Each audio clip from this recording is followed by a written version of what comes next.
All right. So do But I you want to make the guess, case for the pro-choice theory? Do you want me to make the case for the...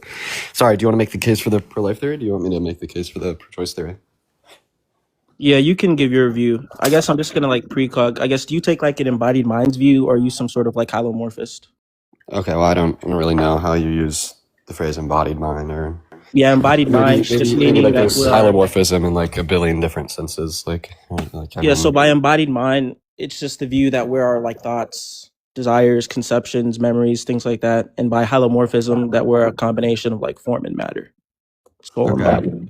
Well, I mean, I think that my theory of personal identity isn't like super well thought out. Like I couldn't tell you all of the necessary and sufficient conditions for what makes a person, but I could tell you like the relevant necessary conditions to like a discussion on abortion. But my view on the pro-choice theory is pretty simple.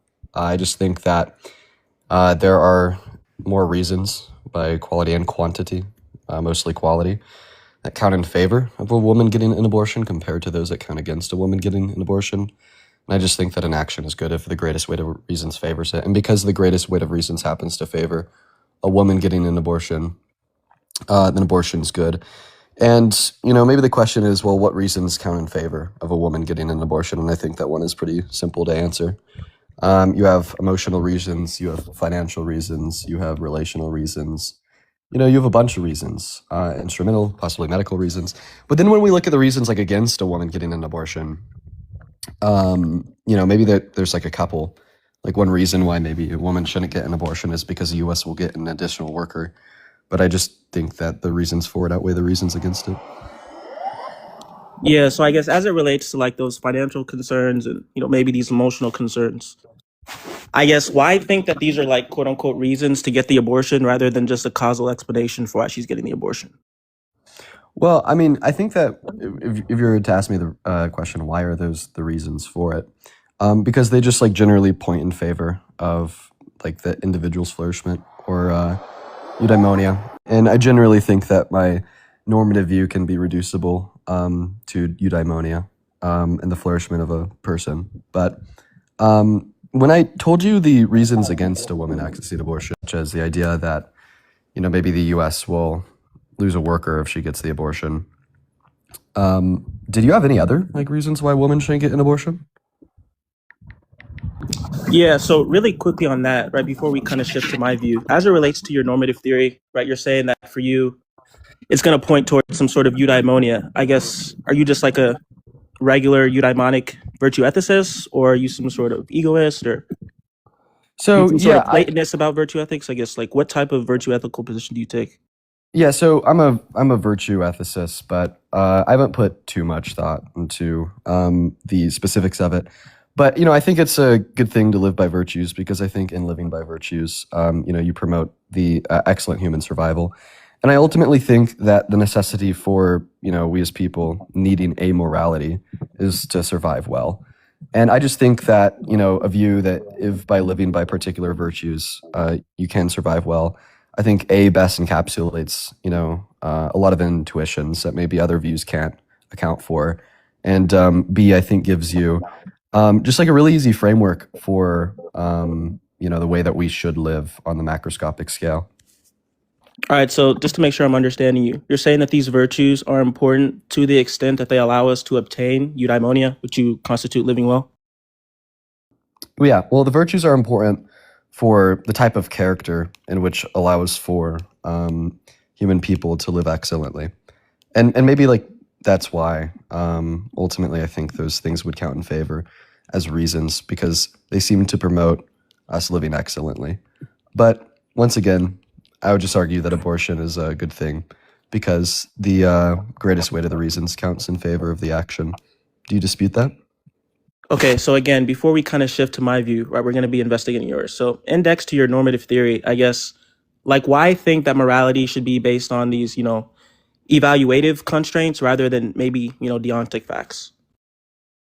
Well, I mean, I think that to just take like Kantian deontology, I just don't think it could account for the necessity of why we need a morality. Like, and it seemingly entails like a bunch of absurd conclusions that I bet everybody would agree are absurd conclusions. Take like Kantian deontology, for instance. Under Kantian deontology, if, you had to kill one person to save every other human alive, Kantian deontology would tell you that that's a bad thing to do because people are not means to an end. So that's just really unintuitive to me. Maybe I preemptively endorse some type of anti-naturalist, realist framework grounded in our moral intuitions because I think that's the only account for, the justification for basic moral seemings. Basic moral beliefs. But Yeah. maybe you Well, just agree with my intuition as it there. relates, Maybe, like, maybe you just like agree to my. Maybe you just agree with my intuition there, that maybe some strict sense of deontology just seriously can't account for why morality is essential for human people due to the fact that it entails crazy conclusions. Well, as it relates, this deontic picture of, morality, it's not the case that one has to be a, Kantian deontologist, right? You could be some sort of deontological pluralist, or maybe you're like a threshold deontologist. But I guess the question more so is, I guess, do you have a reason insofar as, when we're thinking about, morality, why it's the case that we should have these considerations of good and bad rather than these considerations of, right and wrong? I mean, right action, or, things that go What? along with duties. Now I'm lost. You just asked me why should we have considerations of good and bad compared to No, considerations of right like what I'm actions and saying wrong is, actions. like what What? I'm saying is, like, when you have this standard of evaluation, right, where you're saying, like, what's going to count as good or bad is, or rather, they're going to be these evaluative notions, right, good and bad, such that it allows you to obtain eudaimonia, correct? So pretty much what I'm kind of doing here is giving you like an external critique. So as it relates to your system, your normative theory, I guess, can you like motivate the theory simpliciter? Okay. Well, I mean, Because like here's actually right what I'll now, tell you. like all you've kind of said is, you feel like, this Here's Kantian. actually here's Wait, actually what hold up. Right now, all you've kind of said is that this Kantian deontological notion of morality, it's the case that it's not going to be able to capture some of our intuitions, right? But that's not going to be, I guess, sufficient to kind of justify this picture that you're talking about. Okay. Well, I mean, I think that the message that I'm trying to communicate here is I think that no view in normative ethics better accounts for moral intuitions than virtue ethics because it allows us to explain why an action can be wrong in virtue of the mental states of the actor. And I think that that's something that a lot of other normative views really, really, really struggles with.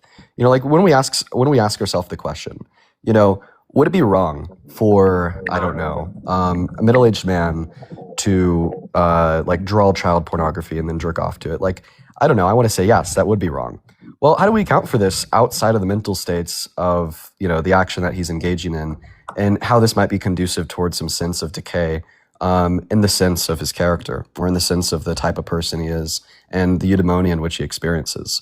Now, I think that there's other cases that we could give to of maybe child rape in a video game, or desecrating dead bodies. Like sure, like we might be able to like explain these things at least to a certain extent, maybe through the acceptance of things such as like aesthetic value, or even instrumental value, right? But once again, I think the only view that could really, I think, encapsulate and explain maybe why we might think that the motivations of the actor doing these things is a wrong maker, would be like this idea that this individual is not living by virtue. Now, I mean, maybe like that's like the best case I could give. It's not something I've spent a lot of time thinking about to the extent that I could give a better case. Now, if you don't think that case is sufficient, just feel free to say, Dean, I don't think that case is sufficient. But I would like to make it clear that my argument for why I'm pro-choice also is not just consistent with virtue ethics. Because when I say that abortion is a good thing because the greatest weight of reasons favors it, well, sure, this is consistent with what I'm saying, but only in a sufficient way, not in a necessary way.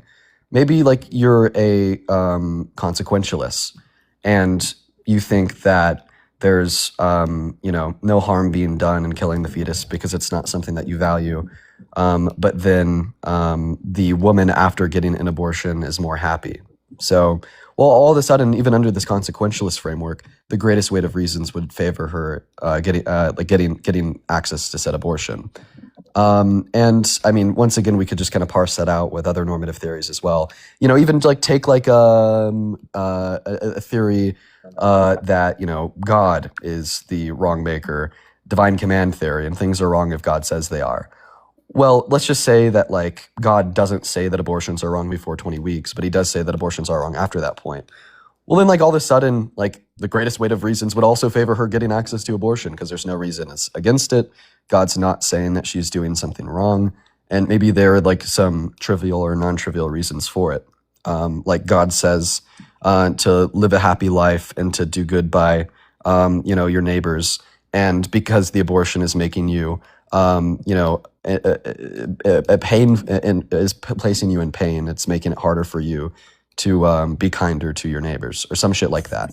I guess the point of what I'm saying here is that the argument is consistent with more normative views than my, I guess, kind of sort of fleshed out view in virtue ethics. Yeah, okay. So you kind of said a lot there, right? So I guess I'll just kind of break it down one by one. So first, right, you started to, have these cases that you felt best explain the fact that, it's the case that we need to, consider the agent's intentions insofar as whether or not the action is going to be, morally good or morally bad, right? I think that there's some views that would kind of combine both the intention and the action, right? You're kind of separating the two things, right? So such that it could be, unparsimonious. I also think that towards like the second thing you said, how you're saying, well, these other views could kind of encapsulate, why abortion is going to be morally good or morally wrong as well.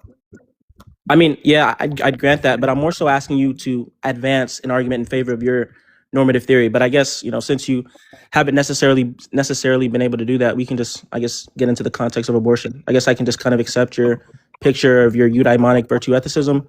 And I guess why is the case that if eudaimonic virtue ethicism is true, it's the case that it's more expected that the pro-choice hypothesis is true rather than the pro-life hypothesis. Well, I mean, I think that I did give a case where I explained the moral data better, under my view. But also, because you accepted there at the end that seemingly the position here is not just consistent with eudaimonic virtue ethics, but rather consistent with, many, many, many normative theories of ethics. Yeah, that's not exactly what I said. That explains maybe why I didn't even need to give the case, why eudaimonic virtue ethics explains the moral data better. Yeah, that's not exactly what I said. Rather, what I said is, right, you can make an argument. Like you can make an argument for the pro-life position or the pro-choice position using any normative theory, right? But what I asked you was, do you have evidence in support of your own theory, right? But I don't believe that you sufficiently gave that, right? I don't think that you necessarily responded to the critique of, evaluative reasons first versus reasons first account, right? Or why it's the case that, there even is this fundamental value, which is going to be eudaimonia and things of that nature, right? I don't think you've given an account of that. But what I said is I'll grant your normative theory, and then we can just get into why it's the case that given eudaimonic virtue ethics, it's the case that we're going to reach a pro-choice hypothesis rather than reaching a, pro-life hypothesis. Okay, yeah, sure. So since you're granting the theory, and I've explained how I just think that there are more reasons that count in favor of it than reasons that count against it, how would you like to respond? Yeah, so when you say, I guess, more reasons as it relates to the virtue, do you just take it that if it's the case that the woman gets the abortion, she's going to be acting in accordance with virtue? Yeah. Okay, and I guess when you say that she's going to be acting in accordance with virtue, what do you mean by that? I guess if you're taking the reasons, let's maybe say some financial constraints, some like emotional constraints. I guess why because of those facts is it the case that if she gets the abortion, she's acting in accordance with virtue? Well, I mean, I think that this would just be, a case where I'd maybe like name virtues in which would be, present in the action of a woman getting an abortion. I would say that she's demonstrating practical wisdom, because the greatest weight of reason seems to favor her getting an abortion. And because this abortion seems to be like causing her some like level of discomfort or like, bodily harm through the sense of the mental and physical tolls that her getting access to that abortion is making her life better, at no meaningful expense to others. We could say that maybe she's demonstrating this other virtue of temperance, the fact that she realizes she's not ready to be a parent. And when she does want to have kids, she wants to be able to give them the life that they deserve. And she understands that she can't give them that life today. So maybe, she's demonstrating self-control in the sense that she doesn't want to give a child a worse off state of affairs than she could in the future. Which could also tie in maybe like a virtue of justice and how she wants, people to be treated fairly, and she doesn't feel as if she could treat a child fair today, but maybe in like 10 years when she's in a relationship and she's able to provide them with everything that they need, not just financially but also emotionally. And I mean, I guess I could continue to give like more and more and more accounts, but once again, the case is that the greatest weight of reasons would favor her access to abortion, Yeah, I unless guess we let could me think of respond to this. Okay, so you've kind of given an account of maybe how her getting the abortion is gonna, act in accordance with, justice, temperance, maybe prudence as well, right? And you kind of cite these cases. Well, I guess, and you're saying like it's the case that there's not going to be a great weight of reasons insofar as those views. So I guess as it relates to these, eudaimonic virtue ethicist positions, right? It's going to be the case that something is going to be good to the extent that one is acting in accordance with their species defining attributes or characteristics, right? So for humans, this is obviously going to be the rational powers, right? So when you're saying the greatest weight of reasons is going to act in accordance with her getting the abortion, I guess that would only probably be true if it's the case that, something like a rational soul isn't present at conception, or if it's the case that, that we don't have some sort of morally relevant entity at conception such that when she gets the abortion, she's going to be frustrating the being's ability to orient itself towards this species defining attribute, which is going to be rationality, right? So I guess on your... I wouldn't say that that's necessarily true. Okay, so you'd say even if it was the case that, we did have this being that was, had the rational soul and it was being tended towards or oriented towards this property, it's the case that her getting the abortion would still be justified? Well, okay, so I said it's not necessarily true. So the first thing I'll say in response is I'm not convinced that, the fetus does have a rational soul based on what you may take a rational soul to be, or maybe what you take a rational soul to be just actually isn't ethically salient to describe why it'd be wrong to kill this thing, because I think that a lot of Aristotelian metaphysics are kind of nonsense. But, let's just assume that it did for one moment. Well, I mean, let's just take like a hypothetical self-defense case where like you and a lot of other people live in this big city, and you know that every time you go outside in this big city, there's a button hidden somewhere in the city that you could step on, and if you were to step on it, it has like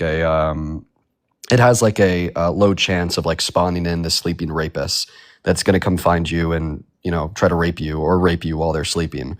Well, it seems like in this scenario, like even though like you engage in this action of going outside in the city to like exercise, a lot of virtues for goodness, and you knew that there was like this low probability that you would inevitably step on this button that would spawn in a sleeping rapist. Even if it were to spawn in the sleeping rapist, you'd still be justified in maybe taking their life as it would relate to, maintaining your own autonomy.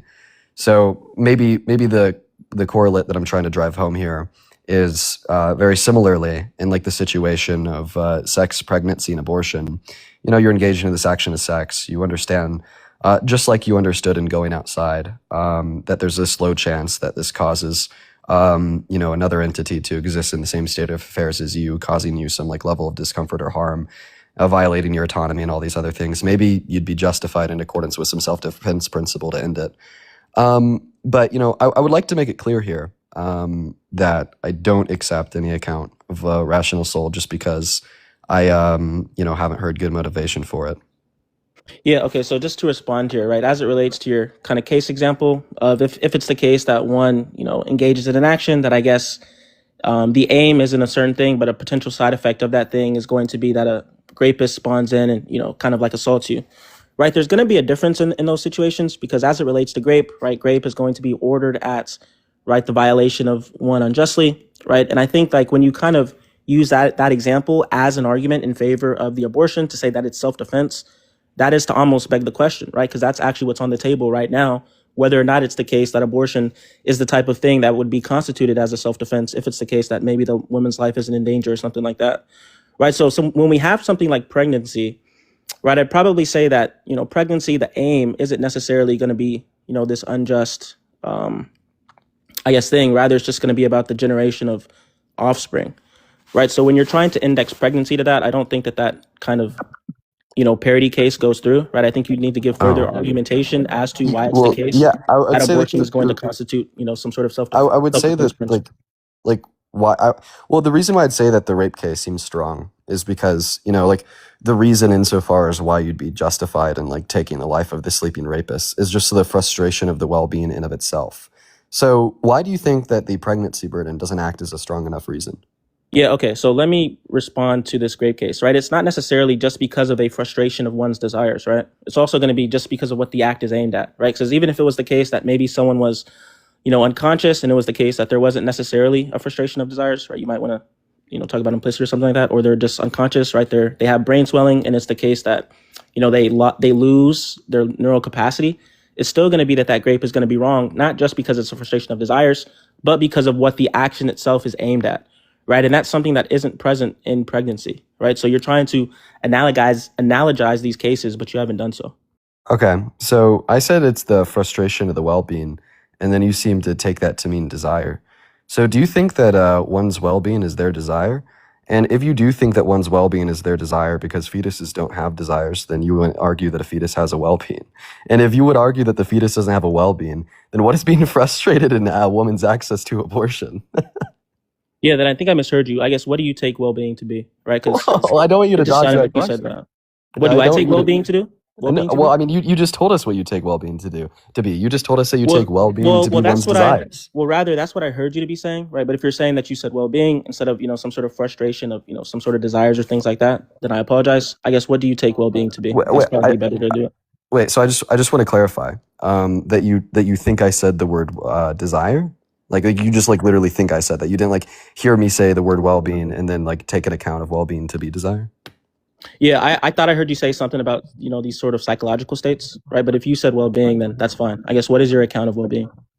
Okay, yeah, sure. Well, I mean, I think that one's well-being is just the facts that constitute the conditions of living a life well lived. Okay, that isn't very informative. I guess, do you have anything more descriptive? Anything more descriptive than the facts that constitute the conditions of a life well lived?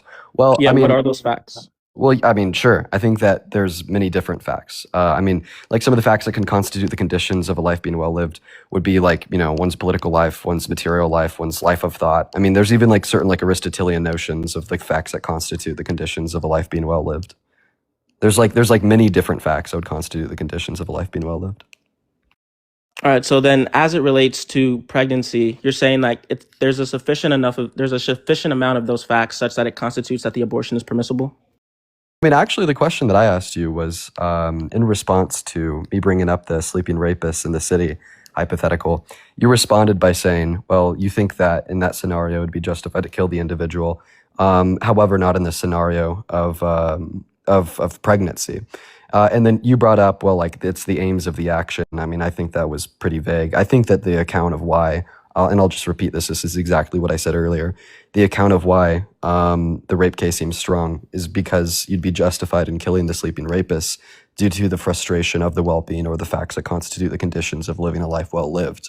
Now, I guess I'll ask you here once again, if you accept that the reason why this would be a wrong thing to do and why the actor would be justified in killing the sleeping rapist is because of the frustration of well-being, I would ask you just to give reason insofar as why you believe that the pregnancy burdens does not act as a strong enough reason in contrast to the sleeping rapist hypothetical. Yeah. So number one, I never actually agreed about it's the case that it's wrong because it violates an account of well-being, right? That's why I was asking you what you took an account of well-being to be, right? I was investigating your position, right? And now you're just trying to burden shift it onto me, right? Okay, So I mean, but I gave my account of well-being. So really now could you quickly, respond to the hypothetical? really quickly, right? So as it relates to this sort of grape case versus the pregnancy, right? I explained that when we have this sort of grape case where we have it that it's ordered towards maybe this unjust violation of one's autonomy, right? That's going to be one thing, right? But I think you're kind of taking this absolutist principle, wherein if it's the case that one example demonstrates that because there's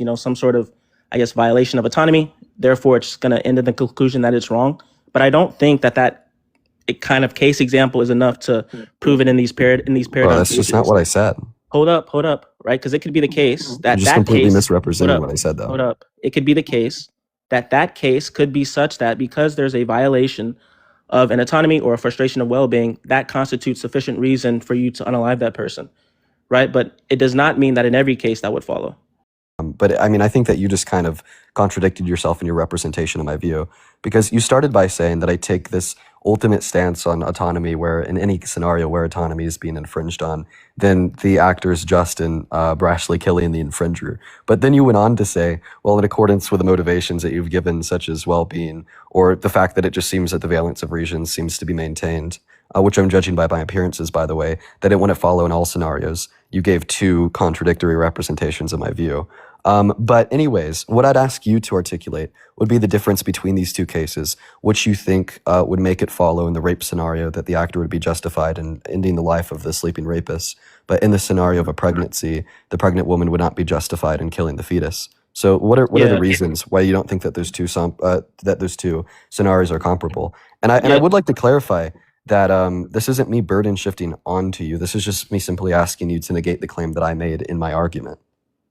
Yeah, sure. Okay, so first, as it relates, right, I wasn't necessarily, right, attributing that you took some absolutist view. I was saying that if it's the case that you're using this as the primary demonstration, right, it's the case that if you believe that constitutes sufficient evidence for why this pregnancy case would also constitute, Jadon, one being able to get that violation. True. That You wouldn't follow, did say right? word for word that I'm taking some ultimate case. No, I of, said, autonomy look, I said violations. if it's the case that you use this grape case as some sort of proof to justify that the woman would be licensed or permitted in getting the abortion, then that would constitute an absolutist fallacy, because it's the case that we could accept one and not the other, right? But now, I will. Perfect. So then, But now, wait. if you weren't accusing me of using this ultimate view brought in oblige. autonomy Let as me an absolutist oblige. reading, then why would Let you me- object to it as if I was? Are you see just saying what? that you're?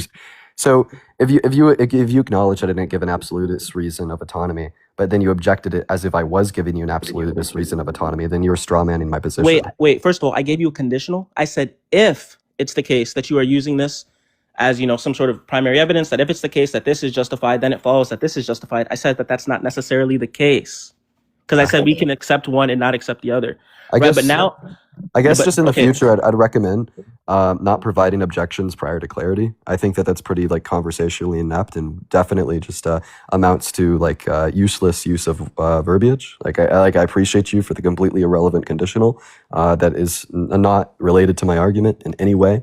But if you would like to actually give a response and objection to the argument in any way, actually, that's false, right? And that's why you even had to clarify to say, well, hey, it's the case that I'm not taking this sort of absolutist picture, right? That's why I said, because if it's the case that you were taking some sort of absolutist picture, then it would just trivially follow. But you're not taking that sort of absolutist picture, right? So that's why I felt like it was important to make that clarification. So I'll keep doing that, right? But now, as it relates to the symmetry breaker between this pregnancy case and then this grape case, right?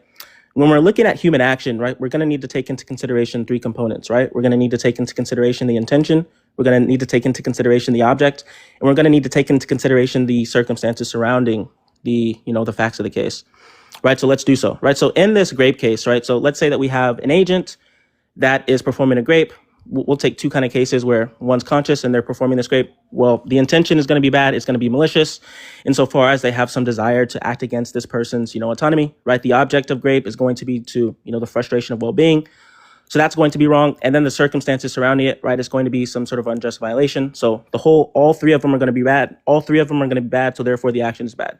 If you want to take some picture, if you want to take some picture where it's the case that the person is unconscious, you have this sort of sleepwalking rapist, then it's the case that they may not have an intention, but the object of the action is still going to be bad, right? And the circumstances surrounding it are going to be bad. So therefore, it's going to lead to the case that it's permissible for her to, take the action. Now, as it relates to pregnancy, right? If we want to say the woman's intention is to, maybe, these facts that you were talking about, these financial constraints, maybe these psychological constraints, wherein the reason why she wants to obtain this abortion is not from some, malicious desire, but insofar as she wants to, have her life lived well in accordance with what she wants to do, then maybe you could say that the intention is good, right? But the object of the action, right? That's actually what we're going to be discussing here, right? Because the object of getting the abortion, right? I would take it to be bad, since it's going to be the case that it's going to be a frustration of a being that's oriented towards this rationality, and the circumstances surrounding it. If it's the case that we don't have this proportionately just reason, insofar as maybe she's going to, lose her life, or she's going to lose some sort of bodily function that will, allow her to live well, then I wouldn't say that would constitute her sufficiently being able to take this action of getting the abortion.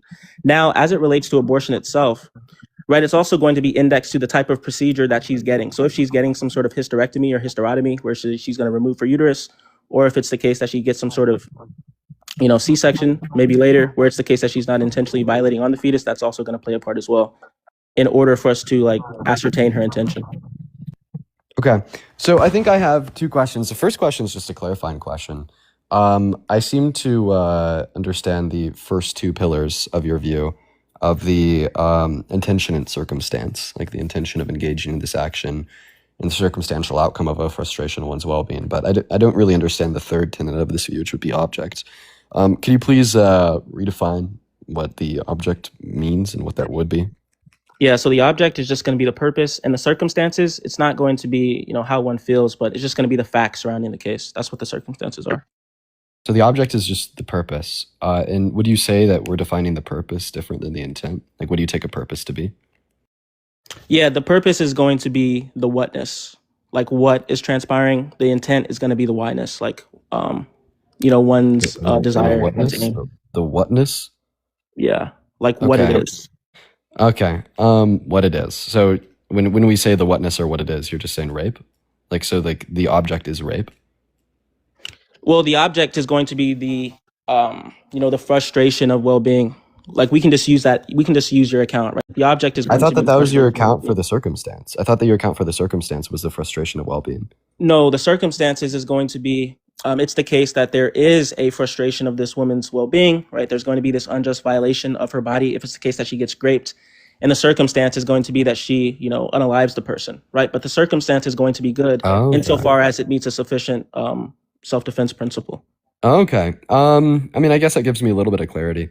Listen, I understand that you have this view on moral quandary where you break down the object, the intention, and the circumstance, but I guess I just don't understand why we should adopt this view in moral assessment. It kind of just seems like you're assuming this view for moral assessment. I guess what I'd say here is this view commits yourself to a lot of extra postulates, and the question is why should they be taken over basic intuitionist reading?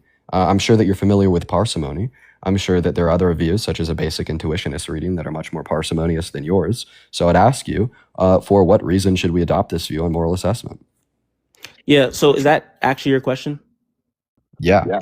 Okay. So I find that a bit odd since it's the case that you took some sort of eudaimonic virtue ethicist picture of morality earlier, wherein we, ascertain what's going to be morally good or morally bad insofar as looking at the intentions of the actor and then also looking at what they've done, right? So this is just going to be a standard reading on your picture, right? It comes directly from Thomas Aquinas, who is one of the eudaimonic virtue ethicists. That's a low tier ass question to ask. Okay. So, well, the first thing that I'd like to clarify in response here is you're definitely not giving an account for all the extra data that you use. And then I'd also like to clarify that that's how my appearance were cognitively penetrated. Okay. Now, listen, my appearances are influenced by that. Now, this is not. Wait, Dean, did you hear the objection I gave you? I said that this is true given your accounts. I was in the middle of responding to that, but it seems No, like you were in the middle of saying a dumbass point. Okay, the dumbass point. That's just attempting to gain more clarification on what you said. No, the dumbass point was not understanding that you're saying that I'm saying something that's unparsimonious when this is true of your account. Okay, well, I'm going to respond to that now. I'd appreciate if you didn't interrupt me. So, I don't know if I reject. I don't know if I accept that. I think that I reject that because my view doesn't require it. So, like earlier when I was giving my view, I was just describing how my appearances are cognitively penetrated, and my appearances are influenced by the facts that I gave. However, this isn't to say that the assessment is a whole view and breaking it down as the object, the circumstance, and the intention. My view just doesn't require that breakdown. Okay, and also my view is a modified Aristotelian view, not a standard one. So. Earlier, if was all it the that I case that used you was said- my wait, appearances that are Anthony. affected by the reading, but it's not a commitment to the breakdown on what you provided as the object, the circumstances, and the intentions. So if you accept that my appearances are affected by the reading, but it's not a commitment to the breakdown that you provided, because I'm not giving you a standard Aristotelian view, could you please provide me with sufficient motivating reason why you think that my view would be committed to the reading as you broke it down to the object, the circumstance, and the intention? Yeah. Okay. So I just want to be clear, right? Earlier in this conversation, when I asked you what sort of normative theory that you were taking, right, you did say that you were reading off some sort of eudaimonic virtue ethicist picture, right? And so I'll just kind of go through why it's the case that this would go in line with evaluating morality or human action insofar as looking at the intention, the object, and the circumstances, right? So on this, sort of eudaimonic virtue ethics, I said that it's by saying I have some contained sort of within. reading of eudaimonic virtue ethics, some Yeah. sort of reading of Do you know what? eudaimonic virtue Do you know ethics. what? Do you It do you know doesn't what actually commit me do you know to what every eudaimonic? commitment that Aristotle or Do you know what Aristotelians makes. eudaimonic virtue ethics is? Well, I know that my reading of eudaimonic What is virtue ethics eudaimonic is virtue ethics, I Dean? What thought is that we eudaimonic virtue I ethics? thought that we went over my reading of eudaimonic virtue ethics earlier. No, because you obviously don't know what your reading is if you're saying that this isn't going to be contained within eudaimonic virtue ethics. Okay, so to clarify, earlier we did go over my reading of eudaimonic virtue ethics. I feel like after we went through my reading of eudaimonic virtue ethics, you turned around and you said that this is my reading of eudaimonic virtue ethics, and it seems like now you should also accept that not every reading of eudaimonic virtue ethics necessarily commits you to your view on breaking it down as the object, the circumstance, and the intention. I just want to get What I just do want to you get a very think clear. that I just eudaimonic virtue ethics is? Okay. Well, I understand that you're asking me a question. I actually think that it's evading the last thing I said and evading No, the it's not. question No, I because asked you. because you're saying that insofar as evaluating what's going to constitute a good action or a wrong action, it's the case that if we look at things in terms of the intention, the object, and the circumstances, that is not, per your words, that is not going to be contained within eudaimonic virtue ethics, where it's the case that what's going to be good or bad is insofar as one is acting in line with virtues that instill one to obtain eudaimonia, where intention is definitely going to matter, right? What you're doing is going to matter, right? Because under eudaimonic virtue ethics, it's going to be about doing the right thing Okay. for the right reason. Okay, I'll And you're try to saying that explain this isn't contained within the view, like Dean, you sound stupid. I'll try to explain this. Standardly, a view on eudaimonic virtue ethics just says what kind of person I should become to live a life well lived. Okay, that there. Dean, Quote do you know what that unquote. means? Dean, One this moment. is One moment. Dean. One moment. One moment. I'm in the middle of my sentence. Dean, you're actually One embarrassing moment. yourself. One moment. Do you know If I what was that embarrassing means? myself, then let me embarrass myself more. Go ahead. Then let me embarrass myself more. Thank you. I appreciate you. One moment. Because if standardly a view on eudaimonic virtue ethics just says what kind of person I should I become to live a life well lived, that doesn't necessitate your view on moral assessment. Okay, you could have a modified view with a distinct epistemic thesis, and if you reject that you could have a modified view than the view in which Aristotle upheld, as it would relate to eudaimonic virtue ethics, then you're committed to fat people not being able to get eudaimonia, because that's what the standard view from Aristotle said. So because you think that all commitments must be made in the standard view, as Aristotle said, then you're committed to thinking that fat people, black people, and women can't be able to get eudaimonia. So that's a really big reason why I would reject your argument that these commitments would be necessary to make under the view, because that's exactly what Aristotle said under his view. You could have modified views under these things by just taking a reductive standard notion of what eudaimonic virtue ethics is, as already parsed out to be what kind of person I should I become to live a life well lived. Now, the next thing I'll say is, why do you think that the standard reading of eudaimonic virtue ethics that I gave commits me to an epistemic thesis in the way that you gave? Okay, so let me just clear some things up, right? So as it relates to considering eudaimonic virtue ethicism, right, it's the case that we can consider it per se and we can consider it per accidence, right? So considering it per se means that we're going to be looking at the essential attributes that make eudaimonic virtue ethics to be what it is, right? And a necessary attribute of eudaimonic virtue ethics is going to be considering the intention and the object of what you're doing. Even people like Elizabeth Anscombe, who is one of the contemporary, people in virtue ethics right now, even she's going to have that reading as well. Right, even people like Ed Fazer as well, right? So, but then as it relates to the accidental elements of eudaimonic virtue ethicists, where Aristotle, maybe he has views on, maybe fat people, or he has these other views, it's the case that you're not necessarily committed to those, right? Because you can have an account of the virtues and what they really mean and how you would really be able to orient yourself towards this eudaimonic life, right? But as it relates to these essential attributes, right, the attributes that if you take it away, you're not even talking about the same normative theory, then that's completely different than these non-essential attributes, right? So when you're talking about these essential attributes that make eudaimonic virtue ethicism to be what it is, to say that we're not going to consider the intentions, the object, and the circumstances, then we're just not talking about eudaimonic virtue ethicism. So if you want to have a new normative framework, that's fine. But when I was giving my reading, I was giving my reading per eudaimonic virtue ethicism, right? Because when it's the case that I'm arguing against someone, it's better for me to do it on your account. Okay. All right. Yeah, perfect. So it seems like, given everything that you just shared, you would just take the view that eudaimonic virtue ethics are contradictory with intuitionalist readings. Can you give an argument for that? Dean, when did I make that claim? Sure, bro. Because when you go over the necessary commitments to eudaimonic virtue ethics, as including your further expansion upon the view to include things such as breaking it down as an object, a circumstance, and the intention. In virtue of that fact, you're rejecting intuitionist reasons because presumably, if it's incompatible in the sense that it's necessary to be a eudaimonic virtue ethicist, then some tenets of intuitionism must be rejected. Well, rather, Or I I'm guess saying, out of line well, with the rather, theory. I'm saying that the attributes that I listed are constitutive of eudaimonic virtue ethicism. But I guess as it relates to intuitions, what do you mean by that? Are you just asking me what I mean by a standard intuitionalist reading? Yeah, what do you take intuitions to be? Okay. Well, I mean, if you want to get into like an epistemic breakdown of what I think an intuition is, would you like to begin a conversation um, uh, uh, about that? I mean, I could try to give you my best breakdown of what I take an intuition to be. So, I mean, the first thing I'd take an intuition to be, at least in an epistemic sense, would be something such as a seeming, but maybe an intuition based on a seeming would just be an intellectual appearance. Now, if you want to like break down like what a seeming is, maybe or like I guess sorry, not what a seeming is, but what an intuition is, I define that as like a non-doxastic propositional attitude, and I'd assume that you're familiar with what it means for something to be doxastic, and what doxastic attitudes are. Yeah, okay. So it sounds like you're taking this, okay, this kind of like, okay, non-belief. Okay, so as it relates to that, right, you're saying like it's the case that this is going to factor into this, normative theory, right? It seems like you're kind of confused between these, um, maybe these epistemological concerns and, these normative like constraints. Okay, can you demonstrate the confusion? Because if I just take an intuition to be an intellectual appearance, very similar to like an epistemological seeming, like a non-doxastic propositional attitude, can you explain the confusion? Yes. Okay. So you're saying, insofar as intuitions, right, they're going to kind of be these non-doxastic states or these seemings that we have, correct? Is that what you said?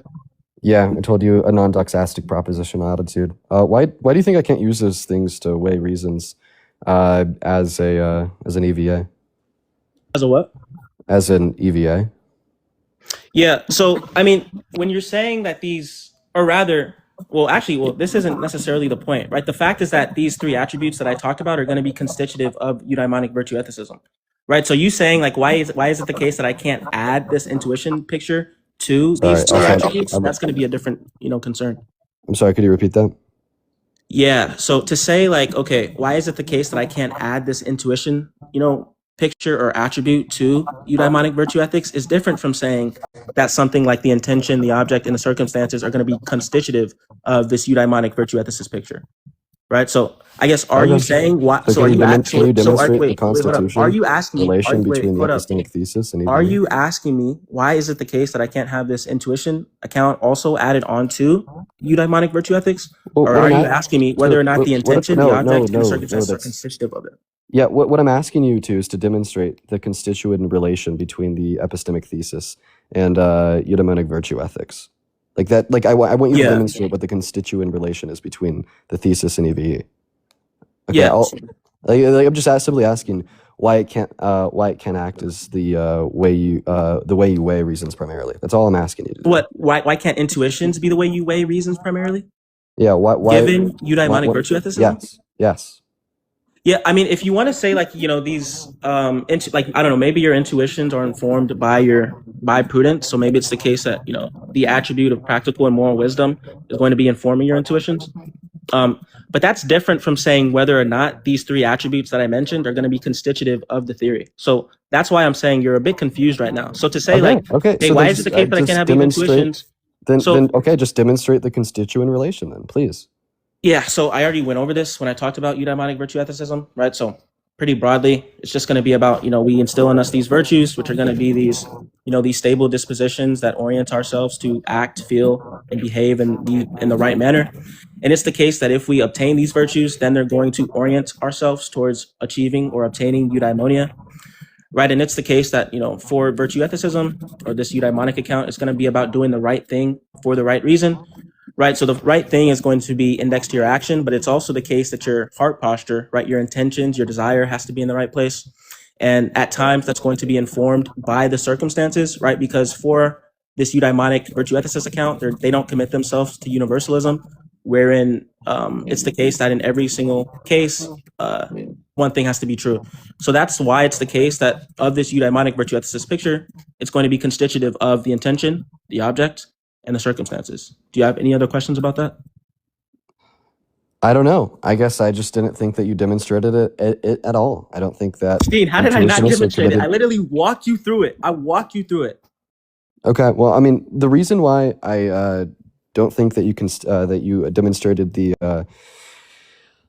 constituent relation is because A, I don't think that intuitionists are committed to that either, and B, Dean, that it's wasn't also what was to asked. assume. Dean, that wasn't To what was also, asked. it's also to assume that the epistemic thesis makes the view what it is. Dean, you're so confused right now. Maybe Dean, I'm just a little bit do you know where you are right Maybe- now? You asked me, why is it the case Yeah, that these bro. I'm attributes super are confused. going to be constitutive of eudaimonic virtue ethicism? Did you ask me that? Yes or no? Yeah, I did ask you that. And I gave you a response to that. And now Okay. you're talking about intuition. Maybe I actually am confused. Do you want to repeat it? Because it's possible that I actually am. Bro, oh my fucking God, bro. Bro, I'm trying to be good Okay. faith here. Like maybe it's Yeah, possible that I I'll actually go- am confused. And Yeah. I'll go through it again. Given this eudaimonic virtue ethicist picture, right? It's the case that we're going to instill these virtues, which are going to be stable dispositions that orient ourselves to act, behave, and feel in the right manner, right? And if it's the case that we obtain these virtues, they're going to orient us towards obtaining eudaimonia, or living well, or moral excellence, right? So virtue ethicism is about doing the right thing for the right reason. So that's why it's going to consider one's intention, right? One's heart posture, actually what you're doing. And the reason why the circumstances are going to matter is because under this account, you're not committed to universalism.